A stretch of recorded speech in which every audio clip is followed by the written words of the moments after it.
Огород требует огромного ухода. Для того, чтобы подготовить почву для выращивания рассады, нужно много времени.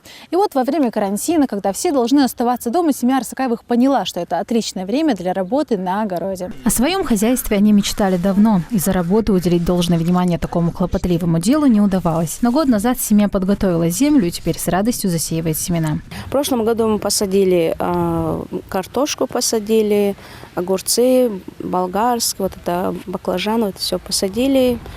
В этом году уже хотим помидоры, огурцы. Когда маленькие были, огород всегда мы ухаживали за огородом, сажали.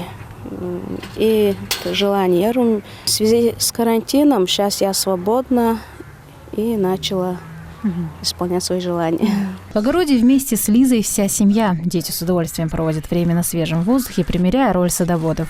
Огород лелаш, хазах яцун, саму долтро, мамин даден, хордин, до хош да дыр, да ор, рахт шарда, хазах яц. Ранее глава республики призвал жителей уделить внимание своим подсобным хозяйствам. Он поручил выделить населению семена и другой посадочный материал. Благодаря этому тысячи семей уже приступили к работе на своих участках.